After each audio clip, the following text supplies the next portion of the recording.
இயற்கை செயற்கை எது எதை காப்பி அடித்து வந்துச்சு அப்படின்னு நீங்கள் கேட்டிங்கன்னா, இயற்கை நிகழ்வுகளை காப்பி அடித்து தான் செயற்கையே வந்துச்சு அப்படின்னு சொல்லலாம். ஆனால் இன்றைக்கி செயற்கை தான் இயற்கையவே வந்து பாடாப்படுத்திக்கிட்டு இருக்கு அப்படின்னு ரிவர்ஸ் ஆகிப்போச்சு. எல்லாமே மாறி மாறி போய்கிட்டு இருக்கு. ஒருத்தர் சொன்னார், நாங்கள்லாம் அந்த காலத்தில் நிழலை வச்சே சூரியன் எந்த பக்கம் விழுகுது எங்கிட்டு வருது அப்படின்னு ஒரு நிழலை வச்சே மணி என்ன ஆகுதுன்னு சொல்லுவோம். இன்றைக்கி கையில் கடிகாரத்தை கட்டியிருக்கீங்க, மணி என்ன ஆகுதுன்னு கேட்டாலும் சொல்கிறதுக்கு யோசிக்கிறீங்க. அந்த நேரத்துக்கு வேலையவும் முடிக்கவும் மாட்டீங்க. கையில் தான் கடிகாரம் கட்டுறீங்களே, நேரத்துக்கு வேலை செய்கிறதுக்கு தானே கடிகாரம். அது ஒரு அலங்கார அணிகலனை மாற்றிவிட்டீங்க. டைம் தெரியாமல் வேலை பார்த்துக்கிட்டு இருக்கீங்க, முடிக்கவும் மாட்டீங்கன்னு அவர் சொன்னார். நிழல் பார்த்து நேரம் சொல்லுவது அந்த காலத்தில் இருந்துச்சு. உண்மை. மழை வருமா வராதா ஒத்தையாரட்டையா பிடிச்சி சொல்லு அப்படிங்கிற நிலைமைக்கு இப்போ வந்துக்கிட்டு இருக்கோம். அதெல்லாம் கிடையாது. இயற்கையினுடைய செயல்பாடுகளை பார்த்தோன்னே சொல்லிடுவான். காற்று ஒரு மாதிரியாக இருக்கே, மழை வரும் போல் இருக்கே, வெயில் அகாதமாக இருக்கே, இன்றைக்கி மழை வரும் போல் இருக்கே, பகல் பூரா வெயில் அடிச்சுன்னா இரவு பூரா குளிருமே, குளிர் கொடைக்கானலில் ஊட்டியிலெல்லாம் அப்படின்னு சில எழுதப்படாத மரபுகளை வச்சுக்கிட்டு முடிவுகளை சொல்லுவாங்க. ஒரு அமேசான் காடு, வனப்பகுதியிலே பெரிய வனப்பகுதி அது. அதில் வனவாசிகள், கிராமத்து மனிதர்கள் நிறைய இருப்பாங்க. அங்கங்கே குழுவாக இருப்பாங்க, கிராமத்து மனிதர்கள் இருப்பாங்க. அதில் ஒரு குழு, பெரிய குழு, அது ரொம்ப காலமாக இருக்குது. ஆதி காலம் தொட்டு அந்த அமேசான் காடுகளில் வசிக்கக்கூடிய மனிதர்கள்லாம் சேர்ந்து வசிக்கிற பகுதி, ஒரு கிராமம், பெரிய கிராமம். அதுக்குன்னு ஒரு தலைவரை தேர்ந்தெடுப்பாங்க. நல்லதோ கெட்டதோ அவர்கிட்ட கேட்டு தான் அடுத்த முடிவை எடுப்பாங்க அந்த கிராமத்து மக்கள். ஏன்னா அவர் சொல்கிறது தான் வேத வாக்குன்னு. அப்படி ஒரு தலைவரை புதுசாக தேர்ந்தெடுத்தாங்க. அந்த தலைவர் ட்ரெடிஷ்னலாக வந்தவர் இல்லை.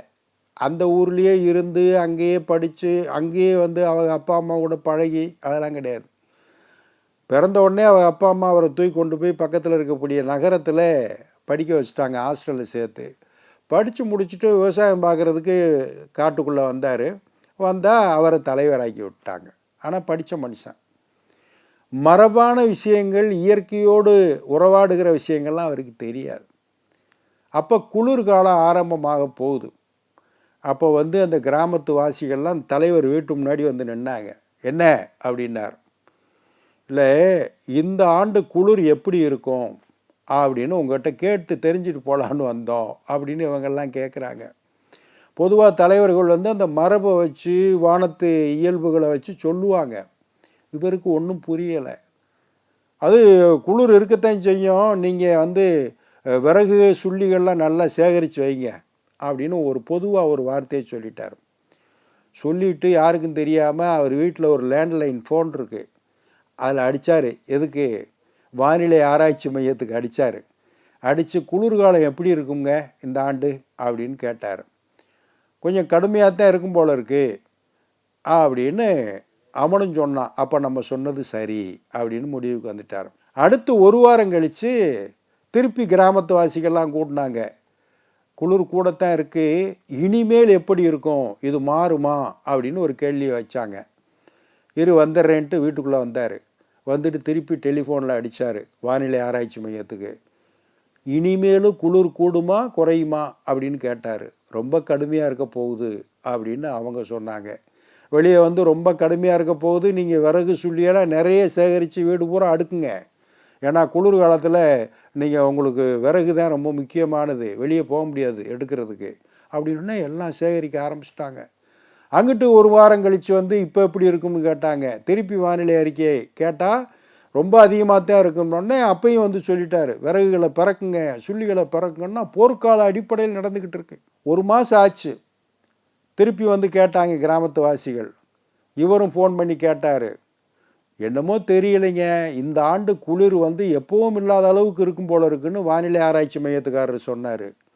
இது எதை வச்சு சொல்கிறீங்க அப்படின்னு இவருக்கு சந்தேகம் வந்துருச்சு, இந்த தலைவருக்கு, படித்த தலைவருக்கு. அவங்ககிட்ட கேட்டார், எதை வச்சு சொல்கிறியாவா? அமேசான் காடுகளுக்குள்ளே போய் பாருங்கள், அங்கே இருக்கிற கிராமத்து வாசிகள்லாம் அந்த விறகுகளையும் சுள்ளிகளையும் எவ்வளவு வேகமாக சேகரிக்கிறாங்க தெரியுமா?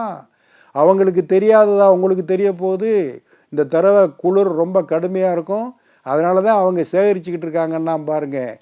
அதனால் இதா, இதனால் அதா அப்படிங்கிறது தான் இதில் நகைச்சுவையே. அடுத்த ஒரு நிகழ்வில் சந்திப்போம். இந்த நாள் இனிய நாளாக அமைய நல்வாழ்த்துக்கள். வணக்கம்.